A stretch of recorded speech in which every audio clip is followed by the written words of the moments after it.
നമ്മൾ കഴിഞ്ഞ ക്ലാസ്സിൽ പഠിച്ചതിന്റെ ബാക്കി ഭാഗങ്ങളാണ് ഈ ക്ലാസ്സിൽ പഠിക്കുന്നത്. നിങ്ങൾ കെമിസ്ട്രി പഠിക്കുന്നത് കെമിസ്ട്രി വിത്ത് സ്മിത ടീച്ചർ എന്ന യൂട്യൂബ് ചാനലിൽ സ്മിത ടീച്ചറിന്റെ കൂടെയാണ്. ഈ ക്ലാസ്സുകൾ നിങ്ങൾക്ക് ഉപകാരമാകുന്നുവെങ്കിൽ നിങ്ങളുടെ ഫ്രണ്ട്സിനോടൊക്കെ ഈ ക്ലാസ്സുകളെ പറ്റി പറയണം. വളരെ ചെറിയ വീഡിയോ ക്ലാസ്സുകളിൽ നിന്നും നോട്ടും പ്രിപ്പയർ ചെയ്ത് കെമിക്കൽ പോയിന്റുകൾ നമ്മൾ കൃത്യമായിട്ട് പഠിക്കുകയും ചെയ്യുന്നുണ്ടെന്ന് പറയണം. ടീച്ചറിന്റെ ക്ലാസ്സിലെ കുട്ടികളാകാൻ ചാനൽ മറക്കാതെ സബ്സ്ക്രൈബും ചെയ്യണം കേട്ടോ. പ്രിയപ്പെട്ട കുട്ടികളെ, നമ്മൾ പഠിച്ചുകൊണ്ടിരിക്കുന്നത് പീരിയോഡിക് ടേബിളും പീരിയോഡിക് ടേബിളിലെ ഓരോ ഇലമെന്റ്സിന്റെ പ്രോപ്പർട്ടീസുമാണ്. അതിനെ നമ്മൾ എന്ത് പറയും? Periodic properties.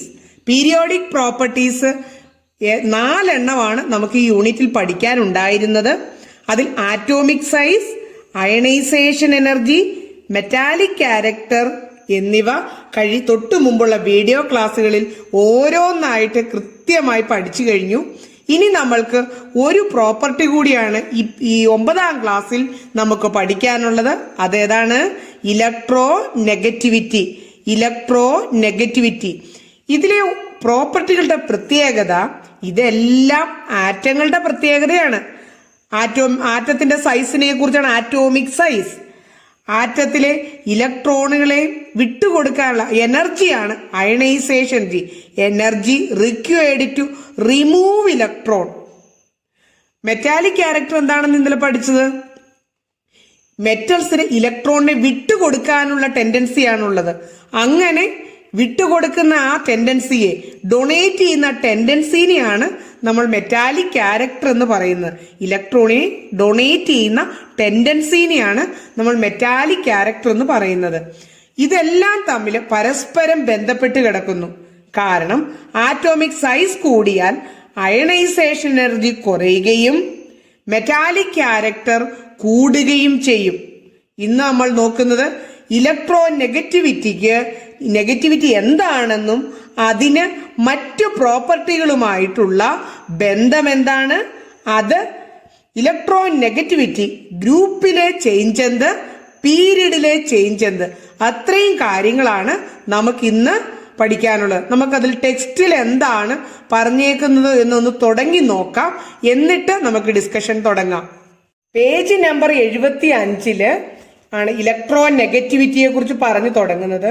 നിങ്ങൾ ടെക്സ്റ്റ് ഒക്കെ ഒന്ന് എടുക്കുക.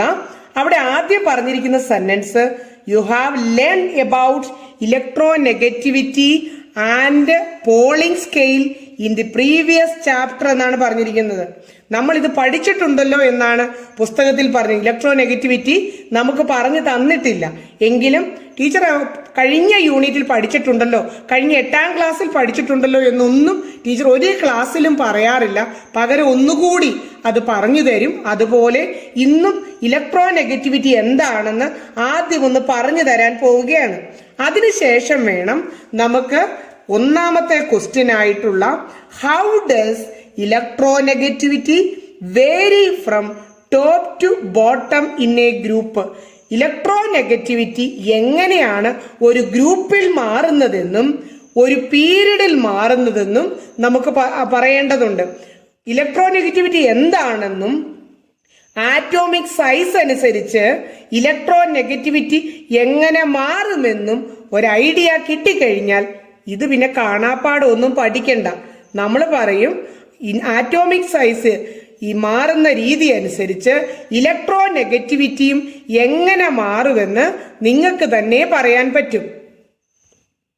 പേജ് നമ്പർ 34 2ാമത്തെ യൂണിറ്റില് ഇലക്ട്രോ നെഗറ്റിവിറ്റി എന്താണെന്ന് നമ്മൾ പഠിച്ചിട്ടുണ്ടായിരുന്നു.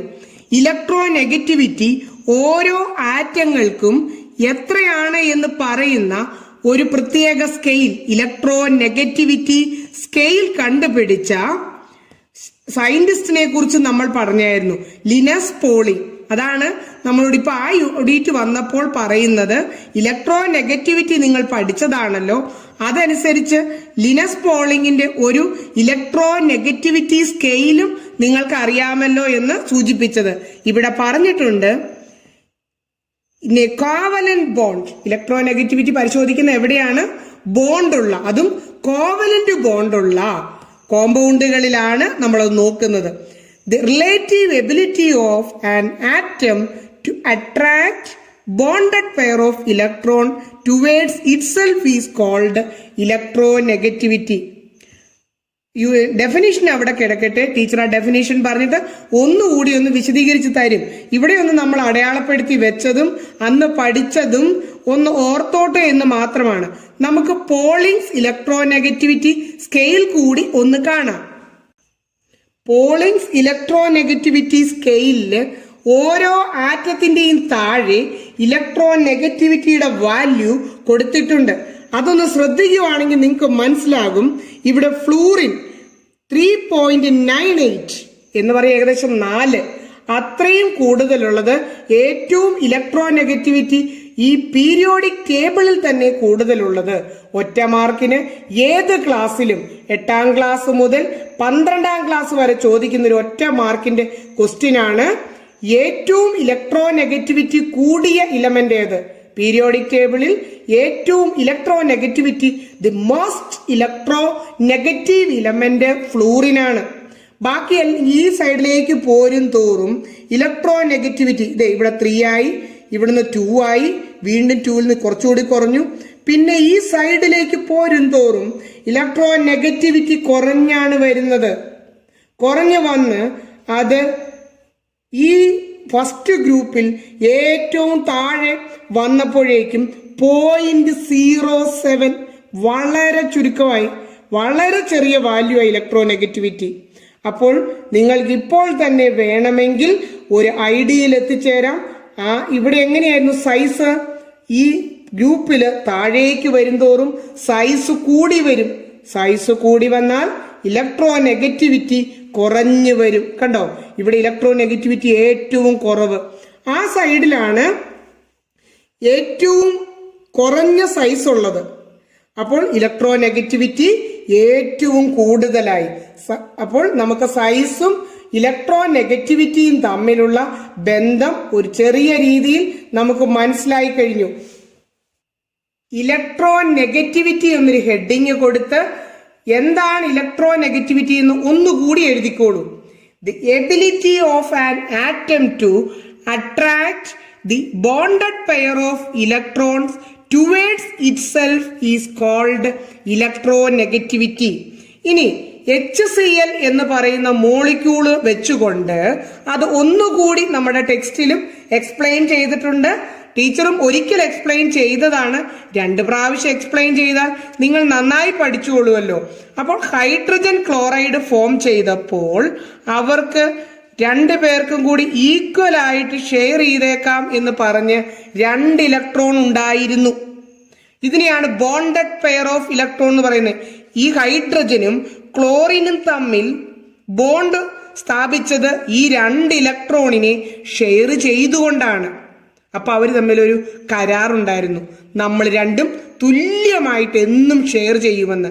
പക്ഷേ ക്ലോറിനൊരു പ്രത്യേകതയുണ്ടായിരുന്നു. ആ പ്രത്യേകതയാണ് electronegativity, high electronegativity. Chlorine high electronegativity ഉള്ളതുകൊണ്ട് ആ വാഗ്ദാനമൊക്കെ മറന്നിട്ട് ഹൈഡ്രജൻ ശ്രദ്ധിക്കാതിരുന്ന നേരത്ത്, ടീച്ചർ ഒരു കഥ പോലെ അങ്ങ് പറഞ്ഞു എന്നേ ഉള്ളു കേട്ടോ, നിങ്ങളുടെ മനസ്സിൽ ഇലക്ട്രോനെഗറ്റിവിറ്റി ഒക്കെ ഒന്ന് കയറാൻ വേണ്ടി. എന്തായാലും ക്ലോറിൻ ഈ ഷെയർഡ് പെയർ ഓഫ് ഇലക്ട്രോണിനെ 2 പേർക്കും ഒരുപോലെ ഷെയർ ചെയ്യാൻ വെച്ചിരുന്ന ബോണ്ടഡ് ഇലക്ട്രോണിനെ ആര് മാത്രം കൊണ്ടുപോയി? ക്ലോറിൻ സ്വന്തമായിട്ട് കുറച്ച് അതിൻ്റെ അടുത്തേക്ക് മാറ്റിവെച്ചു. കണ്ടോ, ഇങ്ങനെ ഷെയർഡ് പെയർ ഓഫ് ഇലക്ട്രോണിനെ അട്രാക്ട് ചെയ്യാനുള്ള ടെൻഡൻസിനെയാണ് ഇലക്ട്രോനെഗറ്റിവിറ്റി എന്ന് പറയുന്നത്. കുട്ടികൾ ഇങ്ങനെ ഒരുപാട് ആറ്റോമിക് പ്രോപ്പർട്ടീസ് ഒക്കെ പഠിക്കും.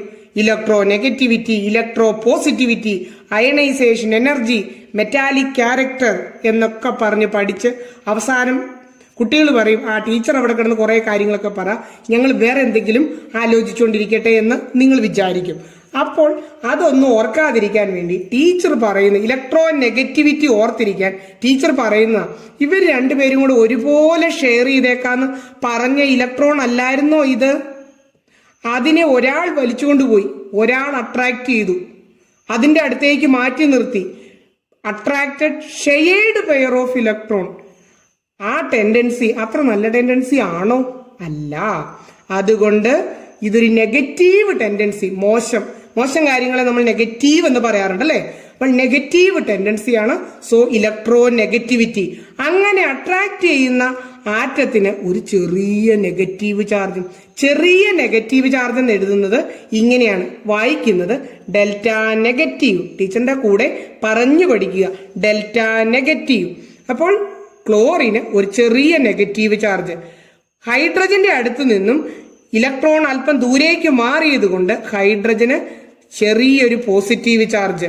ഇതൊക്കെയാണ് ഇലക്ട്രോ നെഗറ്റിവിറ്റി കൂടിയ ആറ്റവുമായിട്ട് ബോണ്ടിങ്ങിന് പോയാലുള്ള പ്രശ്നങ്ങൾ. ഇപ്പൊ ഇലക്ട്രോ നെഗറ്റിവിറ്റിയെ കുറിച്ച് നിങ്ങൾക്കൊരു ഐഡിയ കിട്ടിയോ? എന്താണ്? ഷെയർഡ് പെയർ ഓഫ് ഇലക്ട്രോണിനെ അട്രാക്ട് ചെയ്യാനുള്ള ഒരു ആറ്റത്തിന്റെ ടെൻഡൻസിനെയാണ് ഇലക്ട്രോ നെഗറ്റിവിറ്റി എന്ന് പറയുന്നത്. അത് ആർക്കാണ് ഏറ്റവും കൂടുതൽ? പീരിയോഡിക് ടേബിളില് അത് ഏറ്റവും കൂടുതലുള്ള മോസ്റ്റ് ഇലക്ട്രോ നെഗറ്റീവ് എലമെന്റ് ഫ്ലൂറിനാണ്. മോസ്റ്റ് ഇലക്ട്രോ നെഗറ്റീവ് ഫ്ലൂറിന്റെ പൊസിഷൻ ഒന്ന് ഓർത്ത് നോക്കിക്കേ. റൈറ്റില് ഏറ്റവും ടോപ്പില് അല്ലേ? റൈറ്റില് ഏറ്റവും ടോപ്പില്. അപ്പോൾ ആ ഭാഗത്തുള്ള ഫ്ലൂറിൻ, ക്ലോറിൻ തുടങ്ങിയ ഇലമെന്റ്സിനാണ് ഇലക്ട്രോ നെഗറ്റിവിറ്റി ഏറ്റവും കൂടുതൽ എന്ന് ഒന്ന് പതുക്കെ ചിന്തിച്ച് മനസ്സിൽ ഉറപ്പിക്കണം. പറ്റുമെങ്കിൽ പീരിയോഡിക് ടേബിളിൽ ആ മൂലയെ കൊണ്ടുപോയി ഫ്ലൂറിന്റെ ഹെഡിങ് ആയിട്ട് ഹൈ ഇലക്ട്രോ നെഗറ്റിവിറ്റി എന്ന് എഴുതി വെച്ചോളൂ. കാലാകാലം നമുക്ക് പ്രയോജനപ്പെടും. ഗ്രൂപ്പില് ഇലമെന്റ്സിന്റെ അവസ്ഥ എന്താണ്? ഒരു ഗ്രൂപ്പിൽ ടോപ്പ് ടു ബോട്ടം, മുകളിൽ നിന്നും താഴേക്ക് വരും തോറും സൈസ് കൂടിക്കൂടി വരുന്നതിനനുസരിച്ച് അതിന്റെ ഔട്ടർ മോസ്റ്റ് ഇലക്ട്രോൺ ആർക്ക് വേണേലും ഡൊണേറ്റ് ചെയ്യാനുള്ള ഒരു ടെൻഡൻസി ഉണ്ടാകും. അപ്പൊ അതിന് ലോ അയണൈസേഷൻ എനർജിയാണ്. അങ്ങനെ വളരെ ടെൻഡൻസിയാണ് ഇലക്ട്രോണിനെ ഡൊണേറ്റ് ചെയ്യാൻ. അങ്ങനെ ഇലക്ട്രോണിനെ റെഡി ആയിട്ട് ഡൊണേറ്റ് ചെയ്യുന്നതിന് നമ്മൾ എന്ത് പറയും? മെറ്റാലിക് ക്യാരക്ടർ എന്ന് പറയും. അപ്പോൾ ഈ മെറ്റാലിക് ക്യാരക്ടർ ഏറ്റവും വലിയ സൈസ് ഉള്ളത് കൊണ്ട് ഈ ഏറ്റവും താഴെ വരുന്ന ഗ്രൂപ്പിൽ ഏറ്റവും താഴെ വരുന്ന ഇലമെന്റ്സിനായിരിക്കും. ഗ്രൂപ്പ് 1 മാത്രമല്ല, ഏത് ഗ്രൂപ്പ് എടുത്താലും മെറ്റാലിക് ക്യാരക്ടർ ഏറ്റവും താഴെ വരുന്ന ഇലമെന്റിനാണ് കൂടുതൽ. അതിന്റെ പ്രധാന കാരണം they are ready to donate outermost electron. അതാണ് അതിന്റെ കാരണം.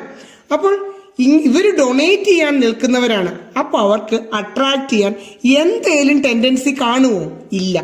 അപ്പോൾ അതുകൊണ്ട് ഇവർക്ക് ലോ ഇലക്ട്രോ നെഗറ്റിവിറ്റിയാണ്. അട്രാക്ട് ചെയ്യുന്ന ആ ടെൻഡൻസിനെ ഇലക്ട്രോ നെഗറ്റിവിറ്റി എന്നാണ് പറയുന്നത്.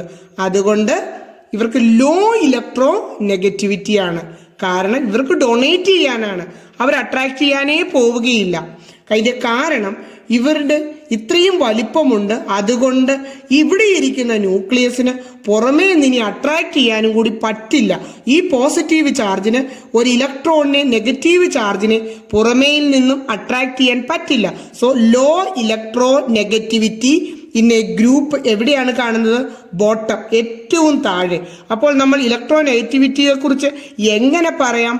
As we move from top to the bottom in a group, electronegativity decreases. അപ്പോൾ ഒരു ഗ്രൂപ്പിന്റെ താഴെ അഥവാ ബോട്ടം ഓഫ് ദി ഗ്രൂപ്പിൽ ഓരോ ടെൻഡൻസിയും നമ്മൾ പഠിച്ചു വെക്കുകയാണ്. Large size, high metallic character, low ionisation energy, low electronegativity. ഈ ബോട്ടം ഇത്രയും കാര്യങ്ങൾ പഠിച്ചു വെച്ചാൽ നമുക്കിവിടെ വേരിയേഷൻ ഗ്രൂപ്പിൽ തെറ്റാതെ പറയാം. From top to bottom size increases. അതുകൊണ്ടാണല്ലോ താഴെ ലാർജ് സൈസ് വന്നത്. Metallic character increases. അതുകൊണ്ടാണല്ലോ താഴെ ഹൈ മെറ്റാലിക് ക്യാരക്ടർ വന്നത്. Low ionisation energy. അപ്പോഴെന്താ പറയേണ്ടത്? Ionisation energy decreases down the group. ബോട്ടത്തില് അയണൈസേഷൻ എനർജി കുറവായിരിക്കും. അടുത്തത് ലോ ഇലക്ട്രോ നെഗറ്റിവിറ്റി. അതെങ്ങനെ പറയും? Electronegativity decreases down the group. അതുകൊണ്ടാണല്ലോ ലോ ഇലക്ട്രോനെഗറ്റിവിറ്റി. പീരിയഡില് ഈ കാര്യങ്ങൾ എങ്ങനെ ചേഞ്ച് ചെയ്യുന്നു നോക്കുമ്പോഴേ കാണാം. ലാർജ് സൈസ്, ലാർജ് സൈസ് ആണെങ്കിൽ high metallic character, low ionisation energy, low electronegativity. ഇത് ഇവിടെ ലെഫ്റ്റ് നമുക്ക് തിരുത്തി എഴുതണമെങ്കിൽ ഇവിടെ ലെഫ്റ്റ് ഓഫ് ദി പീരിയഡ്, ലെഫ്റ്റിൽ നിന്നും റൈറ്റിലേക്ക് പോകുമ്പോൾ റൈറ്റിൽ ചെന്നപ്പോഴത്തേന് എന്തായി? സ്മോൾ. ഇതിന്റെ ഓപ്പോസിറ്റ് അങ്ങ് പറഞ്ഞാൽ മതി. Small size. High metallic character എന്നുള്ളത് ഹൈ നോൺ മെറ്റാലിക് ക്യാരക്ടർ എന്നായി. ലോ അയണൈസേഷൻ എനർജി സൈസ് കുറഞ്ഞപ്പോൾ ഹൈ അയണൈസേഷൻ എനർജി എന്നായി. ലോ ഇലക്ട്രോ നെഗറ്റിവിറ്റി എന്നുള്ളത് ഹൈ ഇലക്ട്രോ നെഗറ്റിവിറ്റി എന്നായി.